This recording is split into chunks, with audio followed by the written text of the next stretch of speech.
Welcome, everyone, to the Forensic Fails Pre-Pod Pod. I'm Brian. And I'm Kristin.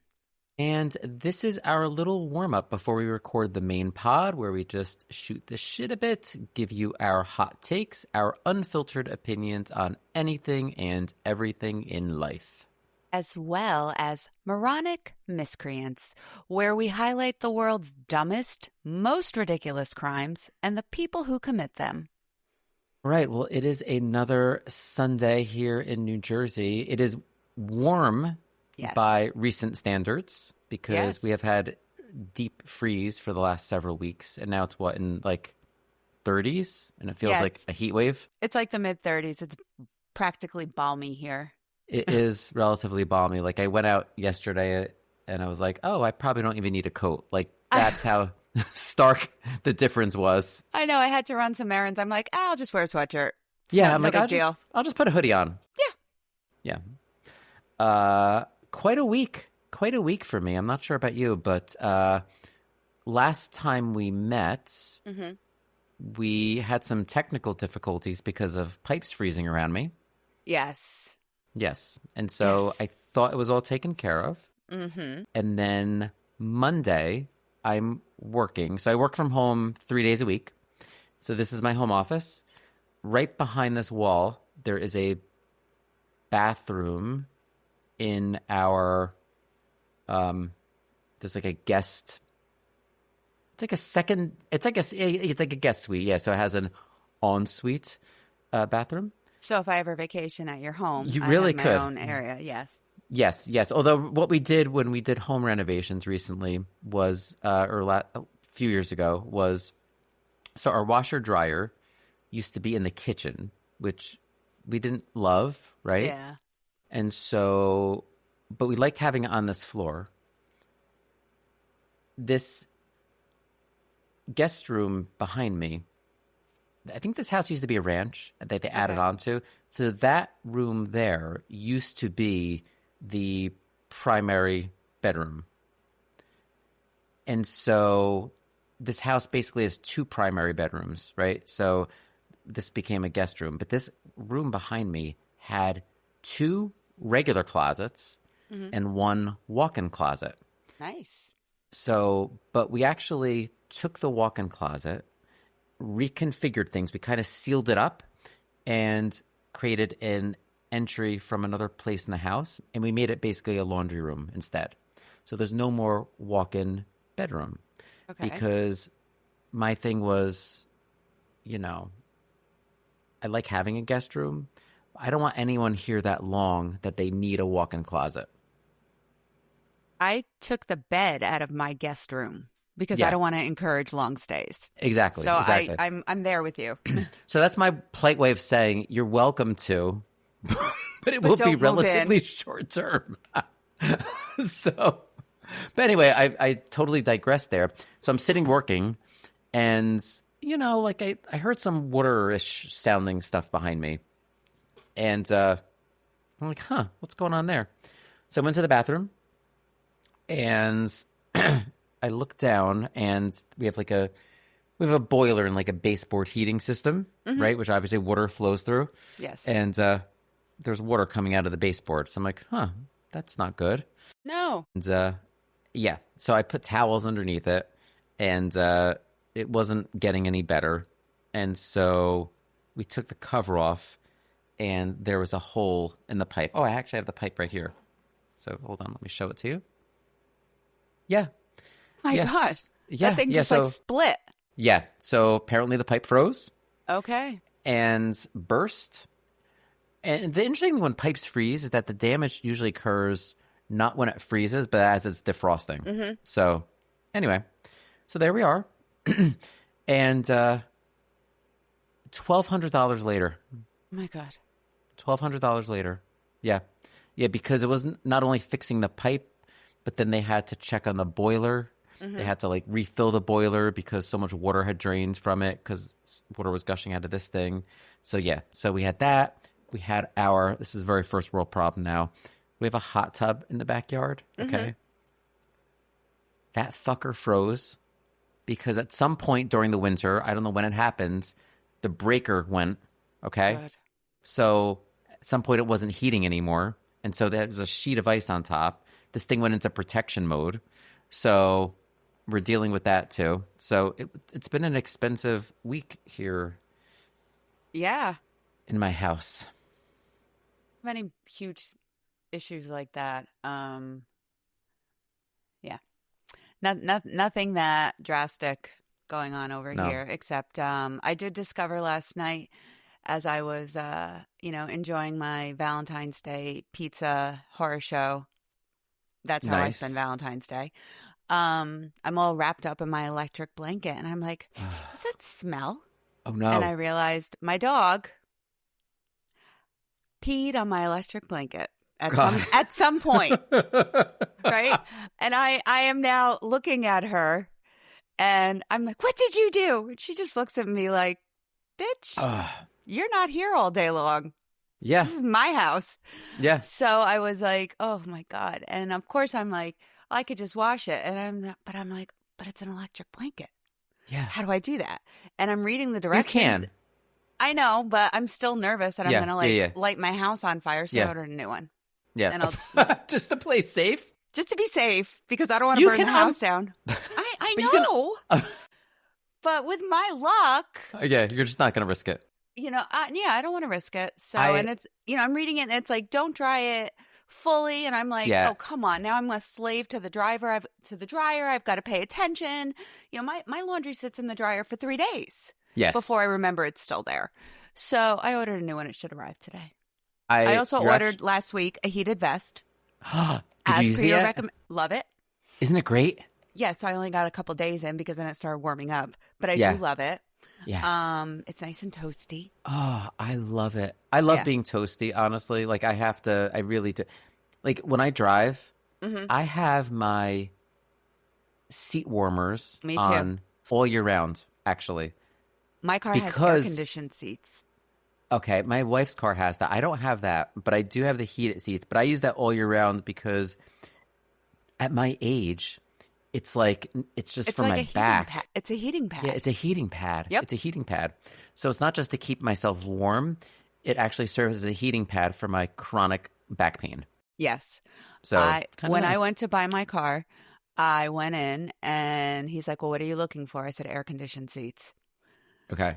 And he just looked at me. I'm like, I am of a certain age where that is a necessity. And I love it. It's like little vents blowing all the time. And it has the heated seats too, which I absolutely love because again, like you said, it helps with like back pain. It's like a constant heating pad. Yeah. I do love being cozy. I don't like being overly warm. Yeah. But it's a comfort thing too. Like I just love that feeling of being wrapped up. And even in the summer, like when I have the air conditioning on at night, I'm still all wrapped up in my comforter. Yeah. I can't sleep in like just a sheet. No, me neither. No. I definitely need the comforter for sure. Yeah. All right. Well, Kristin. Brian. Got any hot takes for us this week? Don't I always? I think you do. All right. My hot take. Fruit in cake is disgusting. Yes. You. Yes. I hate it when there is a cake and people are bragging, oh, it's so good. We went to this bakery, blah, blah, blah. And then, they do the most wonderful strawberry filling. The fuck out of here with that. Don't like that. No. And here's why. Okay. So, I have a major sweet tooth, and anybody who knows me knows that. I love cake, cookies, brownies, cheesecake. I love baking. But I'm very, very picky about it. I don't like things that are overly sweet. Right. A lot of times, like with frosting, I'll scrape half of it off. It's got to be like a good cake frosting ratio. Yes. So whenever there's cake, for whatever reason, and you cut into it and you see that layer of like pudding or whipped cream with the fruit in it, I'm immediately skeeved because first of all, the fruit looks gross, right? Yes. It's like been sitting there. It's not fresh anymore. Now, this does not apply to strawberry shortcake. And I like strawberry shortcake not so much as a cake, but like the little like biscuit with the Yes. whipped cream and the sliced strawberries on top the way my mom used to make it. Yes. But I feel like once fruit hits a cake, it's no longer fresh. It gets slimy. And then it makes the cake soggy. Yes. Yes. You know, and I'm just like so grossed out by that. So my brother-in-law loves brown derby cakes. Wait, now what is that? Wait, what is a brown derby cake? Is like a chocolate cake with like the fruit layered in it. Okay. Like strawberries or something like that. Yeah. Not a fan. My husband loved Black Forest cakes. Okay, yes. And every year for his birthday, I would make him like the traditional Black Forest cake with like the morello cherries and the kirsch, and you soak the cake and the cherries, and it's a expensive cake to make, but it's a production. Yeah, that's right? German, right? Is that a German thing? And it is a true labor of love. Yeah. Like this thing when I was done would weigh like 5 pounds, right? Yeah. And Sean would be as happy as a little boy and dive into that thing. And he was the only one who would eat it because I'm not going to eat it. Right. And after like the third day, it looked like a murder scene in my refrigerator. And I'm like, that's it. We're done. Throwing it out. No. You know? But that's my hot take. Fruit and cake, disgusting. Fruit and pie, I'm fine with because it's a different crust. Yes. It's a different base. But fruit and cake, disgusting. And, you know, sorry if you like it. I do not. Please don't serve me fruit and cake. I was adamant for our wedding that there be no fruit anywhere near our wedding cake. We had cannoli filling, and I think we had chocolate, like a chocolate mousse filling because it was like a 3-layer cake or something. I can't remember now. Yeah. But oh no, it was like a lemon cream. Okay. Something like that. Yeah. Yes. But yeah. Fruit and cake, not a fan. Yeah. Oh my God. I'm so glad we're synced up on this issue because it really freaking bothers me. And honestly, these people who serve cake with fruit filling, they're always so proud of it too. Like they're always so excited to talk about the fruit filling that this bakery does. It doesn't agree. It doesn't belong. It ruins the cake. And like I like my cake left over. Like I like to be able to go into the refrigerator, go in the box and get a fork or a spoon, which I will leave in the box. I do that too. Yeah. But like after one day, those fruit cakes get so nasty. Yeah, right? The and fruit turns, it's revolting. And I'm not a fan of many fruits, but like when I see like banana, I can't stand bananas. Bananas are just, to me, so disgusting. The smell, the texture, the taste, everything about it.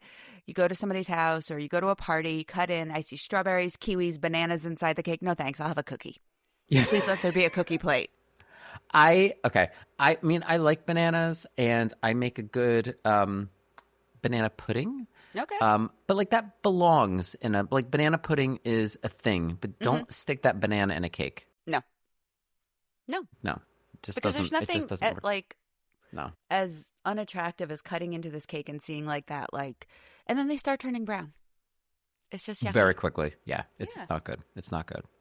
All right. So you want to hear my hot take?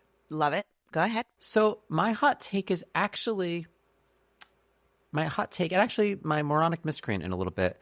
These are both related to today's episode that we're talking about in a sort of way. Okay. In that our episode today takes place in the United Kingdom. Yes. So my hot take for today is that I find that British words for everyday items are so much more dignified and cooler sounding than the American words for them. Like, give me an example. I will not just give you an example. I will give you a whole list. Okay. Good. I've lists. highlighted them. Ready? And yes. And this is maybe I am a bit of a. I think the word is. This sounds terrible because this sounds like, like racism or something like that. It's actually not. But the term is like Anglophile. But that's meaning just a lover of all things English. You know. I've always loved England, the UK. Have you ever been? Yes, several times. I love it there, and my wife loves it. And I've always been a big fan of like Britcoms, right? Like growing up, PBS used to always they used to always show like Keeping Up Appearances, Are You Being Served, Benny Hill. Yeah, Benny Hill, Waiting for God, like all these great shows. So, and I became very accustomed to a lot of the terminology that they used. Anyway, ready for the list?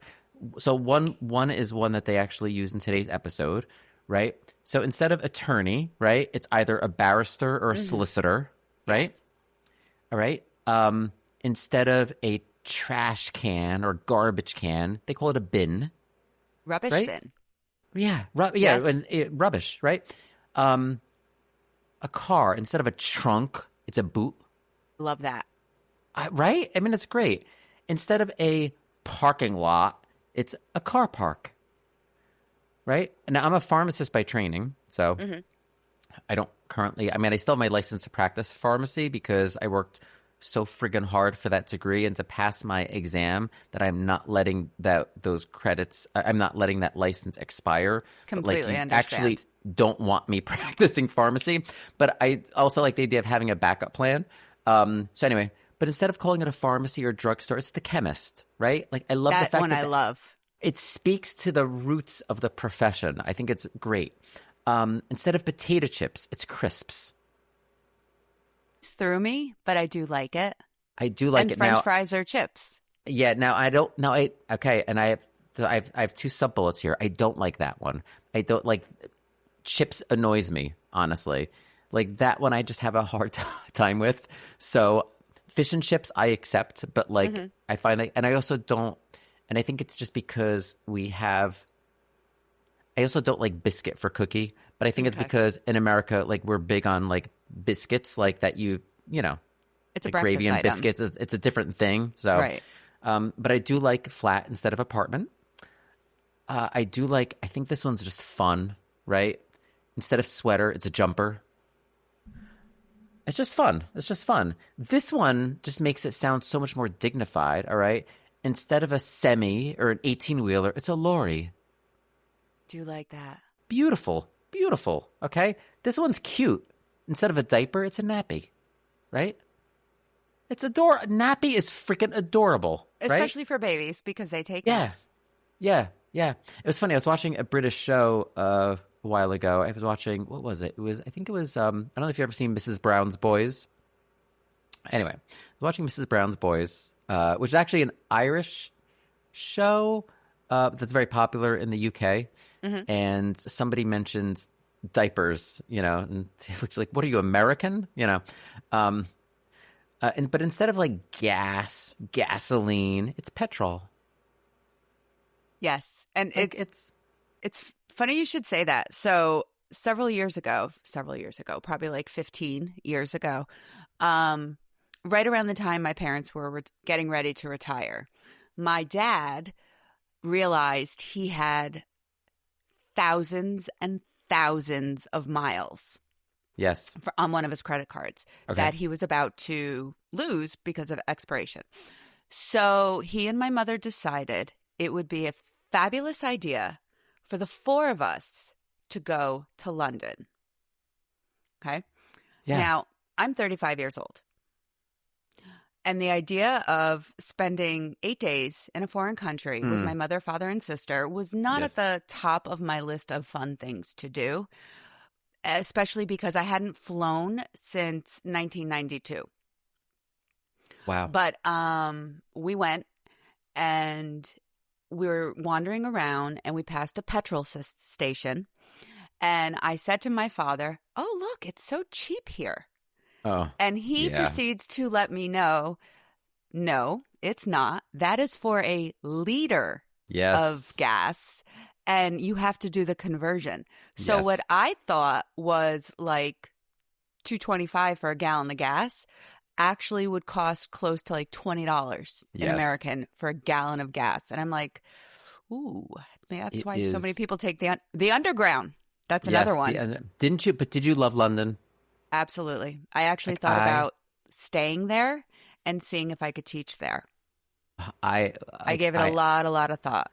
I absolutely love London. I love every time I've been there. I would like the opportunity to explore other parts of England as well. I've only been to London, and I know there's many beautiful parts, but I absolutely love the city of London. It's so easy. The underground is so easy to navigate. It's so much easier than the New York City subway system. I'm sorry, New York City. Like, it just is, and it's cleaner. So, again, sorry, New York City. And you can understand what they're saying. Yeah. Oh, mind the gap. Like, mind the gap. Please mind the gap. My great. best friend, actually, and you know her, went to veterinary school. Oh, there. Did she? Yep. I didn't know that. Oh, that's so cool. So I regret not doing something like that in college. Yeah. And when she first said she was doing it, I was like, but that's so far away. And but she absolutely loved it. And that's where she met her husband, who isn't British. He's Canadian. He was just there for work.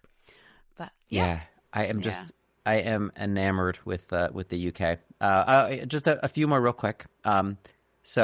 And some of these words too, I find myself, and you do hear, like a lot of these words you do hear in the US as well, right? So the next one, for example, you'll hear sometimes, instead of a line, it's a queue, right? And you will hear that sometimes, like, and I'll even say like queue up.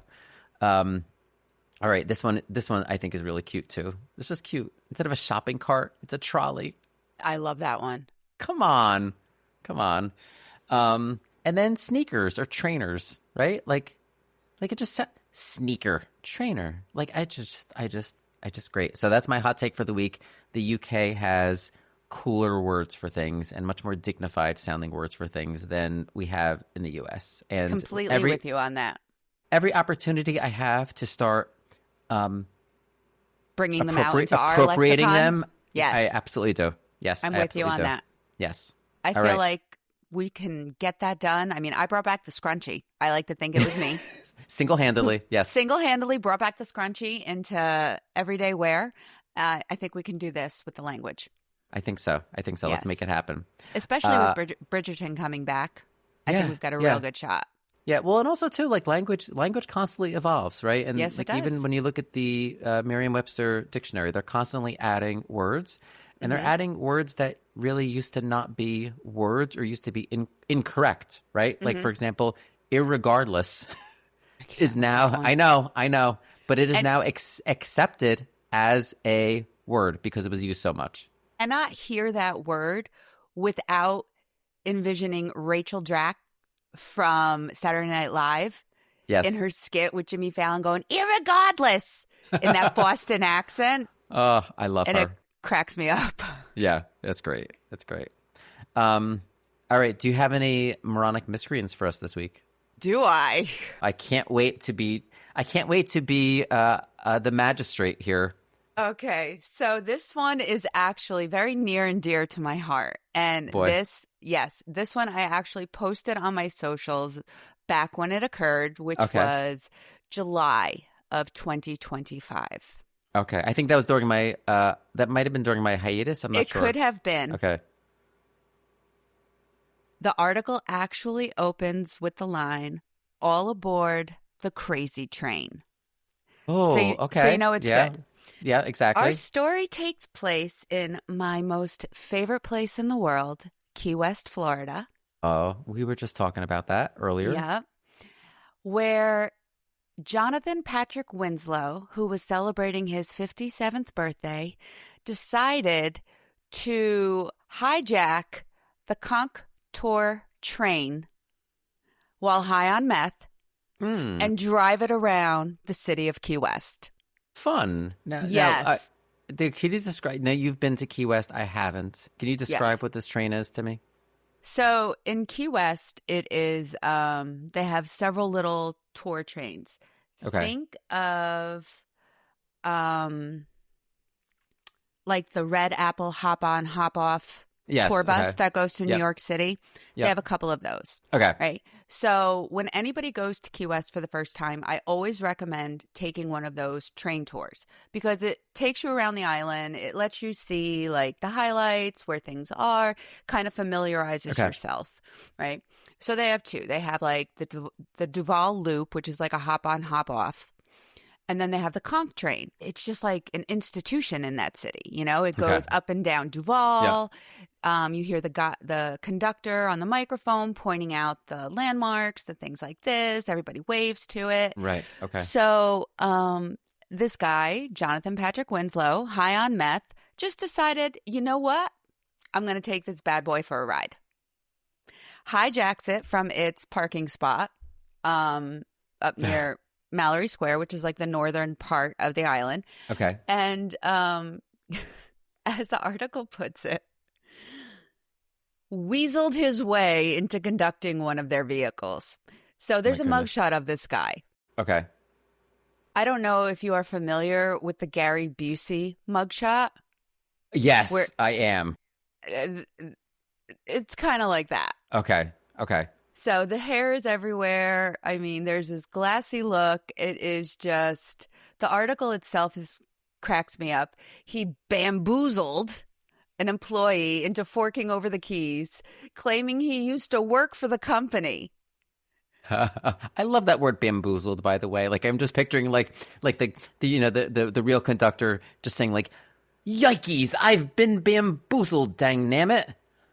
So he takes the train and then just takes off with it.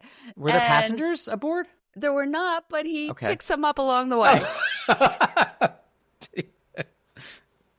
He but the best part is he left his car running in the parking lot.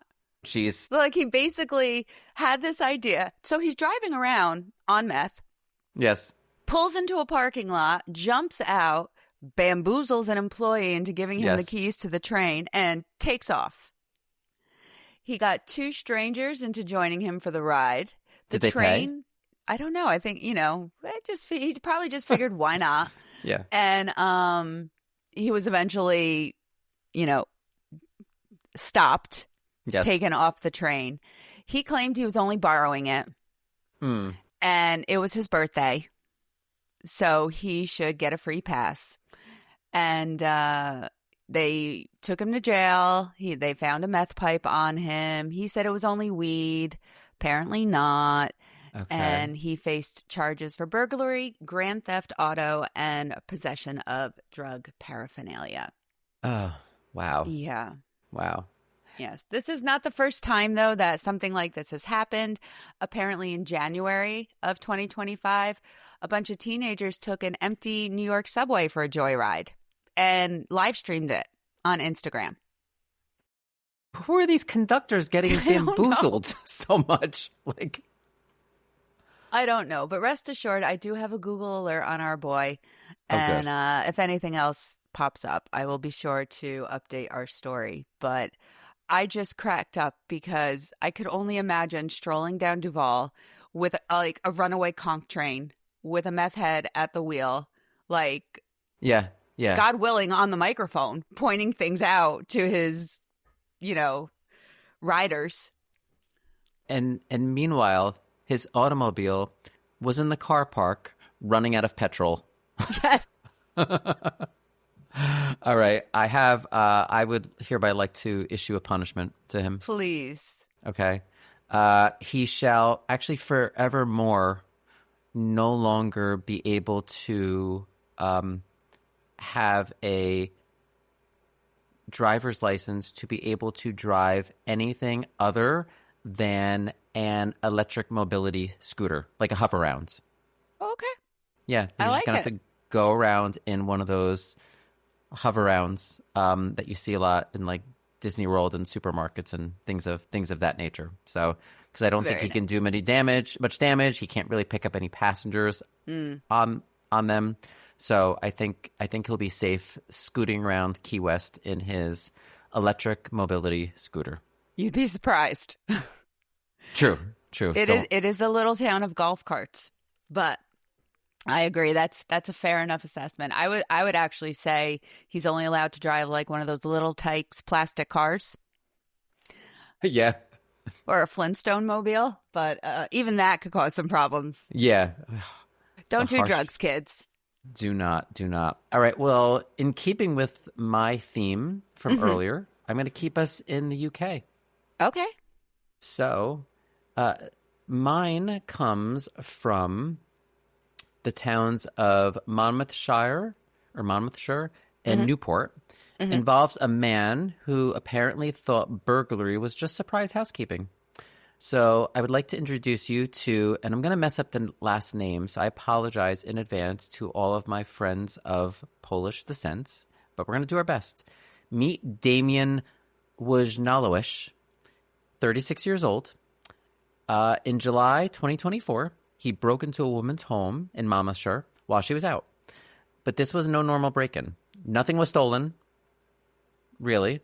Nothing was trashed. Instead, he... 1, did her laundry and hung it out to dry. 2, put away her groceries. 3, cooked a meal using her ingredients. So I guess there was some theft there. 4, refilled her bird feeders. 5, rearranged her plants. 6, took out the rubbish. And 7, even unpacked a new pair of shoes. He then left a note which said, quote, "Don't worry. Be happy. Eat up. And scratch." So I'm gonna let's break down this note a little bit. Don't worry, sir. Absolutely, I am gonna worry. Be happy, like ordinarily I am. Into my house? But eat up. Thank you, but I didn't want this. I had these ingredients saved for something else, sir. And scratch. Now, at this point, I'm thinking that, to say go scratch means to get lost, right? I don't know what else and scratch he could have meant. So basically, he's saying, he breaks into her room, does all this stuff, and says, relax, enjoy the food, now get lost, is the way I'm reading this note. So 2 weeks later, okay, in July of 2024, he broke into a different home in Newport.